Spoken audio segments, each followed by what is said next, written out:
उसने dark ages के दौरान डीमन किंग की आर्मी को हराकर पूरे कॉन्टिनेंट को संकट से बचाया था। लेकिन जीत के बाद उसके अपने ही साथियों ने अचानक उसके साथ धोखा कर दिया। मरने से पहले मकुतो ने कसम खाई कि वह हर उस गद्दार को नरक के अंदर तक ले जाएगा जिन्होंने उसके साथ धोखा किया था। लेकिन जब उसने सोचा कि अब सब खत्म हो गया है, तभी मकुतो का एक और दुनिया में जन्म हुआ। इस बार वह एक कॉलेज स्टूडेंट बनकर आया था जो डिसेंट यामोरी फैमिली से बिलोंग करता है। लेकिन इस दुनिया का मकुतो कमजोर और बेकार है और उसकी फैमिली ने उसे पहले ही कचरा समझकर घर से निकाल दिया है। मकुतो अपनी आंखें खोलता है और देखता है कि कुछ लोग उसे हैरानी से घूर रहे हैं। जब वह अपने आसपास को समझने की कोशिश करता है, तभी कोई उसका अपमान करता है। उसे बेकार कचरा कहता है जो एक सिंपल टेस्ट के दौरान बेहोश हो गया। एक और स्टूडेंट बीच में बोलता है और पहले वाले को याद दिलाता है कि मकुतो को तो उसकी फैमिली ने पहले ही निकाल दिया है, इसलिए अब वह यंग मास्टर कहलाने के लायक भी नहीं रहा। पास में एक लड़की स्कूल के जीनियस किटामा से कहती है कि वह अपने टेस्ट की तरफ वापस जाए। वह एक्साइटेड है कि किटामा एक और रिकॉर्ड तोड़ने वाला है। किटामा कॉन्फिडेंस से हाँ कहता है और दोनों साथ में वापस चलने लगते हैं। टीचर फिर बाकी स्टूडेंट्स को कहता है कि वे फिटनेस टेस्ट कंटिन्यू करने के लिए वापस जाएं।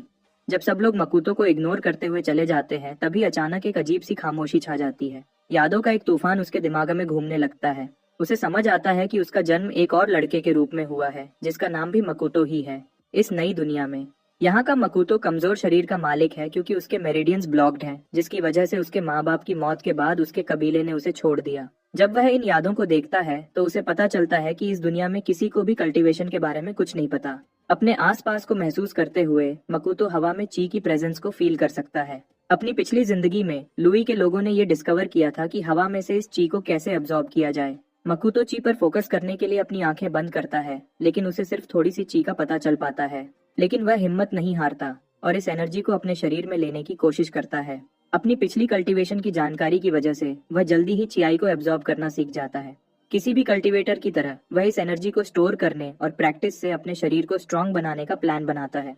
थोड़ी ही देर में कल्टीवेशन के इस पहले स्टेज में जो थोड़ी सी पावर पैदा होती है, वह उसके ब्लॉक्ड मेरिडियंस को खोल देती है। अपने फिजिक को चेक करते हुए मकुतो देखता है कि वह कुछ इंचेस लंबा हो गया है। नए जज्बे के साथ वह कसम खाता है कि वह अपनी ताकत वापस लेगा और लुई कॉन्टिनेंट पर वापस जाएगा ताकि जो लोगों ने उसके साथ धोखा किया उनसे बदला ले सके। लेकिन अभी के लिए मकुतो का बदला लेने का प्लान वेट करना पड़ेगा क्योंकि वह अभी सिर्फ कल्टीवेशन के पहले स्टेज में है और उसे वापस कॉन्टिनेंट का सबसे स्ट्रांग आदमी बनने में थोड़ा टाइम लगेगा।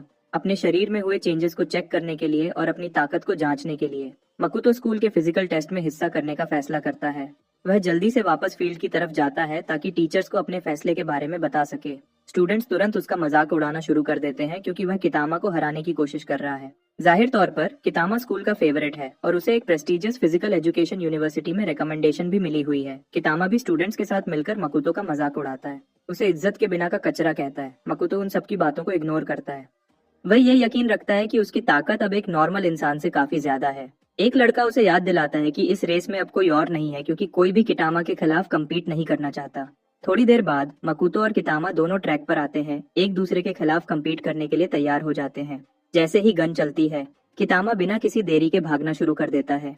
इसके मुकाबले में मकुतो आराम से काउंट डाउन करता है और जानबूझकर उसे जाने देता है। बाकी स्टूडेंट्स हंसी के मारे लौटपोट हो जाते हैं और एक बार फिर मकुतो का मजाक उड़ाते हैं कि वह बिल्कुल बेकार कचरा है।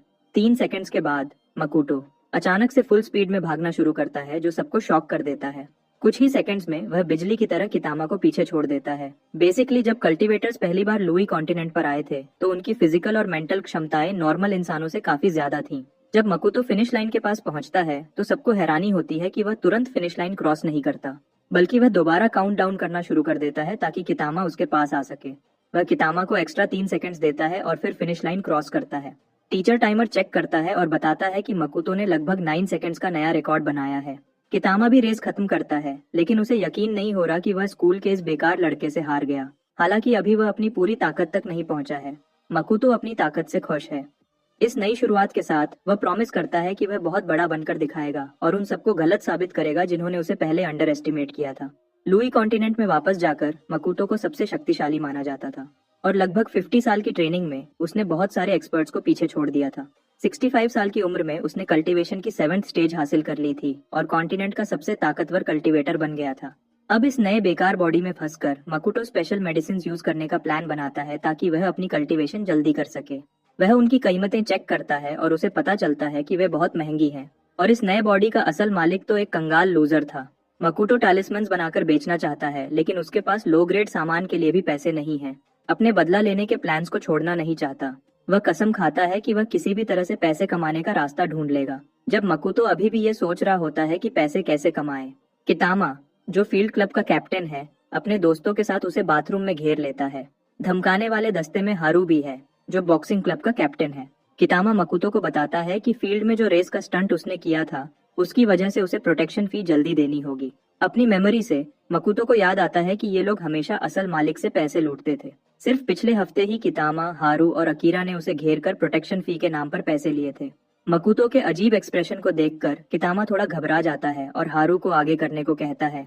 हारू अपनी क्षमताओं पर कॉन्फिडेंट है। वह सोचता है कि वह मकुतो जैसे बेकार लड़के को एक ही वार में खत्म कर देगा। वह पहला पंच मारता है, लेकिन सबको हैरानी होती है जब मकुतो आसानी से उसे डॉज कर लेता है। पुराना मकुटो तो बस अटैक सह लेता, लेकिन नए मकुटो के लिए यह तो कोई बड़ी बात नहीं। हारू के हमले से बचने के बाद वह एक जोरदार हमला करता है और एक जबरदस्त मुक्का मारता है जो हारू का पूरा चेहरा बदल देता है। उसके बाद मकुतो अपना ध्यान अकीरा की तरफ घुमाता है। वह उसे कचरा की तरह एक तरफ लात मारकर फेंक देता है।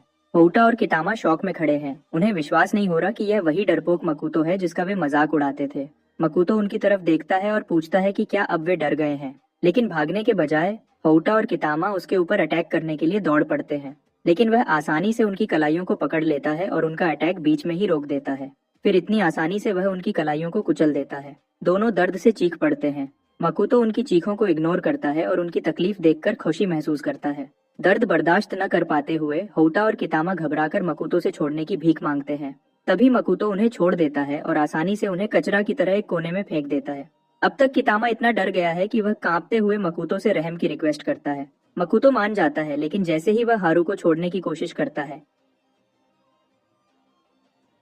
हारू अचानक उसकी तरफ अटैक करने के लिए भागता है। इस बार मकुतो एक ही मुक्के में उसके चेहरे की बाकी बची हड्डियां भी तोड़ देता है। वह हारू को वार्न करता है कि अगली बार ट्राई करने पर वह इतना लकी नहीं होगा।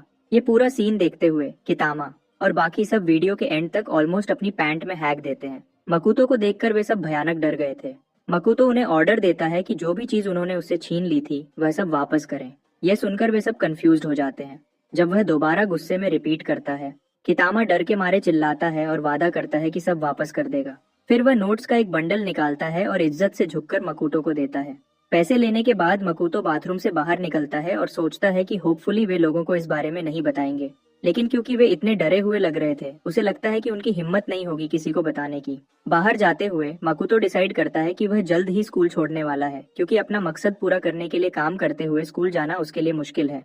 पैसे गिनता है और खुश होता है कि ये काफी है टैलिस्मैन बनाने के लिए लो ग्रेड सामान खरीदने के लिए, जिन्हें वह बेचकर अपने बदले के मकसद के लिए पैसे जमा कर सकता है। उसके बाद मकुतो अपने टैलिस्मैन के लिए सामान खरीदता है और उन्हें सही करने की तैयारी करता है।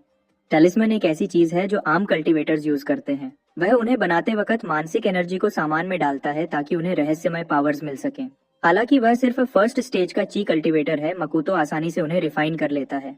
वह काफी सारे लो ग्रेड टैलिस्मैन्स क्राफ्ट कर लेता है। उसका प्लान है उन्हें बेचना और फिर मेडिसिनल कल्टीवेशन के लिए एक अच्छी जगह ढूंढना। दुर्भाग्य से 3 हफ्तों के बाद भी मकुतो एक भी टैलिस्मैन नहीं बेच पाता। उसने सड़क पर एक कोने पे अपना सामान लगाया था, लेकिन लोग उसे नफरत भरी नजर से देखते थे।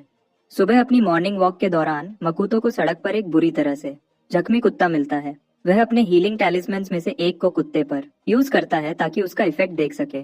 बिल्कुल जैसा उसने सोचा था, कुत्ता तुरंत अपनी सारी चोटों से ठीक हो जाता है। कुत्ता अपनी दुम हिलाता है और मकुतो को देखकर खुशी से भौंकने लगता है। लेकिन अचानक वह गुस्से में आ जाता है जब 2 लोग पास आते हैं जो आपस में लड़ रहे होते हैं। उनमें से एक शो है, वादा फैमिली का अकेला बेटा, और दूसरी एक लड़की है जिसका नाम शिजुरू है, जो शुगा फैमिली की बेटी है।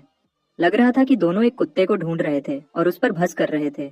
उन्होंने पहले इस कुत्ते को एक्सीडेंट में देखा था, लेकिन शो को कोई फर्क नहीं पड़ता था अगर वह मर भी जाए, जबकि शिजुरू चाहती थी कि वे कुत्ते को ढूंढकर हॉस्पिटल ले जाएं। थोड़ी देर बाद वह लड़ना बंद कर देती है जब वह मकुतो की बाहों में कुत्ते को बिल्कुल फिट और स्वस्थ देखती है। शिजुरू जल्दी से उनके पास दौड़ती है, हैरान होकर सोचती है, कुत्ता इतना ठीक कैसे लग रहा है, जबकि कुछ देर पहले वह खून से लथपथ था। उसके बैग को देखकर मकुतो को समझ आ जाता है कि शायद वे किसी को देखने हॉस्पिटल जा रहे होंगे। वह इस परिस्थिति का फायदा उठाता है और शिजुरू को वह टैलिस्मैन दिखाता है जो उसने कुत्ते पर यूज किया था। मकुतो अपने सामान की एडवर्टाइजिंग करने की कोशिश करता है, लेकिन शो गुस्से में उसकी तरफ भौंकता है और उसे थक बुलाता है। शिजुरू शो की बकवास को इग्नोर करती है और मकुतो की तरफ मुड़ती है। पूछती है, क्या यह टैलिस्मैन किसी बीमार मरीज की मदद कर सकता है? जवाब में मकुतो एक टैलिस्मैन निकालता है जो रिपेयर और रिजेनरेशन के लिए बना है। वह उसे भरोसा दिलाता है कि यह ऐसे मरीजों के लिए बहुत अच्छा काम करता है। शो को यह यकीन करना मुश्किल लग रहा है और वह शिजुरू को समझाने की कोशिश करता है कि वह इसे न खरीदे, लेकिन वह उसे फिर से इग्नोर कर देती है। मकुतो फिर टैलिस्मैन यूज करने का तरीका दिखाता है, समझाता है कि बस इसे मरीज के पास रखना है और यह अपना काम कर देगा। वह बताता है कि बड़े टैलिस्मैन्स की प्राइस 400,000 येन है, जबकि छोटे वाले 200,000 येन में मिलते हैं। सबको हैरान करते हुए शिजुरू सारे टैलिस्मैन्स के लिए 1 मिलियन येन देने की ऑफर करती है। गुस्से में आकर शो मकुतो पर झपटता है और डिमांड करता है कि वह वहां से चला जाए, लेकिन वह मार पाता उससे पहले मकुतो शो की कलाई पकड़ लेता है और उसे मोड़ देता है। वह उसे चेतावनी देता है, पीछे हट जाओ और बीच में ना आओ। शो कितनी भी कोशिश कर ले, वह मकुतो की पकड़ से निकल नहीं पाता। थोड़ी देर बाद मकुतो आराम से उसे एक तरफ फेंक देता है और शिजुरू के साथ अपनी डील पर वापस आ जाता है। जब डील फाइनल हो जाती है, वह हर एक टैलिस्मैन का यूज समझाता है। कहता है कि पीला वाला सुरक्षा के लिए है, जबकि लाल वाला आग के गोले वाला टैलिस्मैन है। जाने से पहले मकुतो कहता है कि वह उम्मीद करता है कि शिजुरू को कभी लाल और पीले टैलिस्मैन यूज करने की जरूरत न पड़े। शिजुरू खुशी से उसका शुक्रिया अदा करती है और उसका नाम पूछती है। जाते हुए मकुतो उसे अपना नाम बताता है और कुत्ता उसके साथ चलते हुए वहां से निकल जाता है। शो पिटाई से ठीक होने के बाद फिर से शिजुरू पर चिल्लाने लगता है कि वह एक बेवकूफ स्कैम का शिकार हो गई है। शिजुरू को मकुतो की बातों पर भरोसा है, लेकिन फिर भी वह एक छोटी सी उम्मीद रखती है कि शायद यह टैलिस्मैन उसकी माँ को होश में ला सके। इसी बीच में मकुतो वापस आता है और वह खुशी से फूला नहीं समाता क्योंकि उसने अपने सारे टैलिस्मैन्स बेच दिए हैं। अब जो पैसा मिला है उससे वह अपने लिए रहने के लिए एक अच्छी जगह ढूंढ सकता है, लेकिन पहले वह कल्टीवेशन के लिए कुछ जड़ी बूटियां ढूंढना चाहता है। अचानक उसका ध्यान तब भटकता है जब कुत्ता एक घर की तरफ भौंकने लगता है। मकुतो ऊपर देखता है और उसे पता चलता है कि उस घर में रहने वाले लोग स्पिरिचुअल एनर्जी से पूरी तरह ढके हुए हैं। जब वह गार्डन को ध्यान से देखता है तो उसकी नजर सिल्वर पर पड़ती है, हार्ड ग्रास, जो वहां उग रही होती है।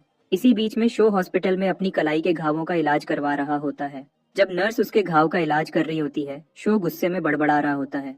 वह कसम खाता है कि अगली बार वह मकुतो को खत्म कर देगा। उसी हॉस्पिटल में अपनी माँ के कमरे में शिजुरू को उसके बाप से डांट पड़ती है। केंजी, जो कोनकाई सिटी का काउंसिलमैन है, उसे डांटता है कि उसने फैमिली को शर्मिंदा कर दिया एक स्कैमर के चक्कर में पड़कर। उसकी चिल्लाने की आवाज सुनकर नर्सेस भी उस पर ताने मारने लगती हैं। वे शिजुरू का मजाक उड़ाती हैं कि उसने अपना पैसा बेकार में फेक टैलिस्मैन्स पर बर्बाद कर दिया। शिजुरू उन्हें इग्नोर करती है और अपने बाप से कहती है कि वह कुछ भी करने के लिए तैयार है, अपनी माँ को ठीक करने के लिए। यह सुनकर केंजी गुस्से से भड़ास निकालकर उसे पागल कहता है कि वह ऐसी फालतू चीज पर विश्वास करती है। केंजी का यह गुस्सा शिजुरू को और भी ज्यादा गुस्से में ला देता है। वह अपने बाप पर चिल्लाती है कि उसने कभी उसकी माँ को देखने तक नहीं आया। वह उसे ब्लेम करती है कि उसकी वजह से ही माँ को हॉस्पिटल लेट पहुंचाया गया, जिसके कारण वह कोमा में चली गई। केंजी उसकी बातों का कोई जवाब नहीं दे पाता। वह पूरी तरह से शॉक्ड हो जाता है। शिजुरू आगे कहती है कि जब उसकी माँ मर जाएगी तो बाप तुरंत दूसरी औरत के पास चला जाएगा। अब केंजी इतना गुस्से में आ जाता है कि वह उसे थप्पड़ मारने वाला होता है, लेकिन बीच में ही रुक जाता है। वह मुड़ता है और जाने लगता है और कहता है कि वह इस बात से बहुत निराश है कि शिजुरू इतनी बदतमीज बन गई है। जाने से पहले वह बताता है कि एक नर्स आएगी जो उसकी माँ का लाइफ सपोर्ट बंद कर देगी। शिजुरू इस फैसले के खिलाफ विरोध करती है और अपनी माँ का हाथ पकड़कर उस टैलिस्मैन को उसके हाथ में दबा देती है। अचानक टैलिस्मैन से एक चमकती हुई रोशनी फूट पड़ती है।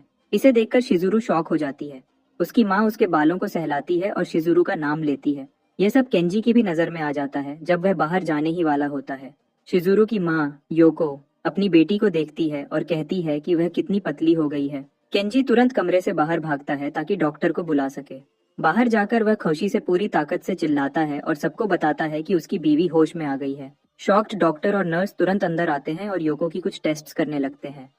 टेस्ट्स के बाद डॉक्टर उन्हें बताता है कि योको 2 साल से कम में अपनी नॉर्मल जिंदगी वापस शुरू कर सकती है। शिजुरू उन्हें टैलिस्मैन दिखाती है और समझाती है कि इसी ने उसकी माँ को ठीक किया है, लेकिन डॉक्टर उस पर बिल्कुल विश्वास नहीं करता। शो भी हंगामा देखने आ पहुंचा है और उसे यह सब बिल्कुल नामुमकिन लगता है। डॉक्टर नर्स को कहता है, अवार्ड विनिंग प्रोफेसर सुजुकी को बुलाओ और टेस्ट्स के लिए। अभी भी संदेह में शो को लगता है कि शायद वह मकुतो के बारे में पूरी तरह गलत था। कमरे में सब लोगों को इग्नोर करके शिजुरू और उसकी माँ खुशी से एक दूसरे को गले लगा लेती है। बचे हुए टैलिस्मैन्स को देखते हुए शिजुरू प्रॉमिस करती है कि अगर मकुतो से दोबारा मिली तो उसका एहसान जरूर चुकाएगी। इसी बीच में मकुतो उस स्पिरिचुअल एनर्जी से ढके घर में जा चुका है। वह चारों तरफ देखता है, खुश होकर अपनी प्रोग्रेस से लुई कॉन्टिनेंट वापस जाने और अपना काम करने के लिए, उन सबको तबाह करने के लिए जिन्होंने उसके साथ धोखा किया था। नए जोश के साथ मकुतो कसम खाता है कि वह उन सबको कभी माफ नहीं करेगा। मकुतो को लगता है कि उसकी बदले की दिन तभी जल्दी आएगा जब वह ची रिफाइनिंग स्टेज 11 तक पहुंच जाएगा। इस स्टेज तक पहुंचने के लिए उसे स्पिरिट स्प्रिंग और स्पिरिट सामान चाहिए ताकि वह सबसे ताकतवर कल्टीवेटर बन सके। उस रात को मकुतो सोच में पड़ जाता है कि कल्टीवेशन कैसे बढ़ाए। चीजों को देखकर उसे लगता है कि इस दुनिया की स्पिरिचुअल एनर्जी धीरे धीरे खत्म होती जा रही है। अगर ये बिल्कुल गायब हो गई तो वह कल्टीवेट ही नहीं कर पाएगा।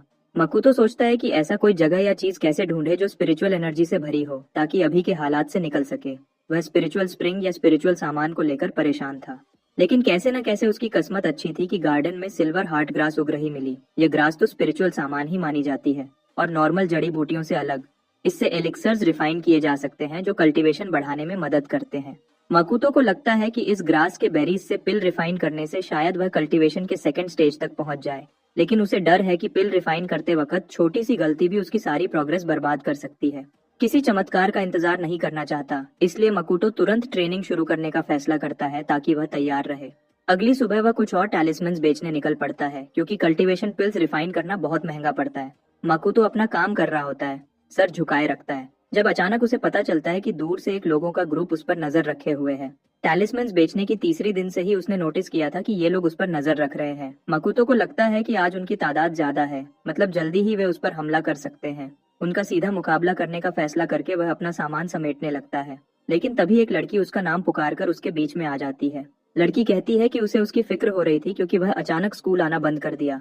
मकुतो उसे याद करने की कोशिश करता है। लड़की उसके सारे प्रॉब्लम्स के बारे में बकबक करती रहती है, बीच बीच में उसे गरीब लूजर भी बोल देती है। अपनी मेमोरीज को खंगालते हुए मकुतो को याद आता है कि यह लड़की मोचियामा है जो असली मालिक के लिए खड़ी हुई थी। वह उसे पैसे उधार देने की ऑफर करती है ताकि वह स्कूल वापस जा सके, लेकिन मकुतो उसे बिल्कुल इग्नोर करके निकल जाता है। वह उसे रोकने की कोशिश करती है, पुकारती है, लेकिन वह पलटकर जवाब नहीं देता, जिससे उसे शक हो जाता है कि मकुतो के साथ कुछ तो बुरा हुआ होगा। इसी बीच में मकुतो चलता जा रहा होता है और चुपके से उन थग्स की गिनती कर रहा होता है जो उसके पीछे पड़े हैं। लगभग 10 के आसपास गिनती करने के बाद वो एक गली में घुस जाता है, पूरे कॉन्फिडेंस के साथ कि वो सबको एक साथ निपटा सकता है। उसे रास्ता बदलते देखकर गुंडे जल्दी से उसके पीछे दौड़ते हैं, हाथों में छुरियां पकड़े हुए। कुछ ही पलों बाद वो उसे एक सुनसान गली में पकड़ लेते हैं जहां आगे डेड एंड है। सोचते हुए कि अब वो फंस गया है, गुंडे आराम से कॉन्फिडेंट हो जाते हैं और कहते हैं कि अब भागने की कोई जगह नहीं बची। उनके मजाक में वो उन्हें ऑर्डर देता है कि सब एक साथ हमला कर दो, लेकिन कोई भी उसे सीरियसली नहीं लेता। मकुतो पूछता है कि दिनों से वो उस पर नजर क्यों रखे हुए हैं। वो उनसे ये निकलवाने की कोशिश करता है कि किसने भेजा है। गंजा आदमी सिर्फ इतना बताता है कि तूने किसी ताकतवर आदमी को गुस्सा दिला दिया है। दूसरा आदमी सवाल करता है कि अमटानी फैमिली की लेडी को इस मकुतो में इंटरेस्ट क्यों हो गया। मकुतो को थोड़ा कंफ्यूजन होता है, लेकिन जल्दी ही उसे याद आता है कि सेट्सू, अमटानी फैमिली की यंग लेडी, असल मालिक के साथ एंगेज्ड थी। लेकिन जब वो उनके ग्रुप से निकाल दिया गया, उसने उसे बुरी तरह से डंप कर दिया और सगाई कैंसिल कर दी। ये हर वक्त मकुतो को परेशान करती है कि एक टूटे सगाई के लिए वो उसे क्यों खत्म करना चाहते हैं। देखकर कि उनका कोई सीधा जवाब देने का इरादा नहीं, वो डिसाइड करता है कि उन्हें ज्यादा अच्छे तरीके से बोलवाएगा। पूरे सीन के बिल्कुल पीछे मोचियामा चुपके से सब देख रही होती है, सोचती हुई कि ये याकुजा के साथ कैसे उलझ गया, डरते हुए कि मकुतो इतना कमजोर है कि डरावने याकुजा से निपट नहीं पाएगा। वो पुलिस को कॉल करने का फैसला करती है मदद के लिए। बदकिस्मती से कोई उसे देख लेता है कॉल करने से पहले और जल्दी से उसे पकड़ लेता है जब वो छूटने की कोशिश कर रही होती है। इस हंगामे से बाकियों का ध्यान भटकता है और वो मुड़कर देखते हैं कि उनका बॉस मोचियामा को जैसे छोटे पप्पी की तरह बिना मेहनत के खींच रहा है। मकुतो भी हैरान हो जाता है क्योंकि उसे पता ही नहीं चला कि वो उसके पीछे आ रही थी। बॉस उसका मजाक उड़ाता है कि लड़कियों में कितना पॉपुलर है, सेत्सु के साथ धोखा करते हुए भी। मोचियामा अपनी सेफ्टी को इग्नोर करके मकुतो पर चिल्लाती है कि भाग जा। वो कहती है कि ये गुंडे उसका कुछ नहीं बिगाड़ सकते क्योंकि वो एक ताकतवर फैमिली से है। ये सुनकर बॉस को सिर्फ हंसी आती है उसकी बेवकूफी पर। वो धमकी भरे अंदाज में कहता है कि इस सुनसान गली में उसे खत्म कर दे तो किसी को पता भी नहीं चलेगा। पहले उसे खत्म करने का फैसला करके वो छुरी निकालकर उसकी गर्दन पर वार करता है, लेकिन मकुतो बिल्कुल टाइम पर बीच में आकर एक ही मुक्के से उसकी कलाई तोड़ देता है, बिना उसे समझने का मौका दिए। वो बॉस का चेहरा पकड़ता है और बिना मेहनत के जमीन पर पटक देता है। सब पूरा सीन हैरानी से देख रहे होते हैं। मोचियामा भी सोचती है कि क्या ये वही मकुतो है जो उसे याद था, उन्हें डरते हुए देखकर। मकुतो उनसे सख्त लहजे में दोबारा पूछता है कि किसने भेजा है उस पर हमला करने। शहर के दूसरे हिस्से में ऑफिसर काई को इंटरकॉम पर अर्जेंट मैसेज मिलता है कि स्कार गैंग हरकत में आ गया है। उसे पता चलता है कि 30 से ज्यादा गैंग के लोग ईस्ट स्ट्रीट की एक गली की तरफ जा रहे हैं। कॉलर, जो सीन पर मौजूद ऑफिसर है, बताता है कि वो एक लड़के के पीछे पड़े हैं और एक लड़की को बंदी बना लिया है। बिना देर किए ऑफिसर काई अपनी गाड़ी में तेजी से निकल पड़ता है। कॉलर को कहता है कि रीइंफोर्समेंट्स मंगवाओ, लेकिन अभी पुलिस चीफ उनागा को मत बताना। वो कॉलर को चेतावनी देता है कि बैकअप का इंतजार करो, खुद रश मत करना।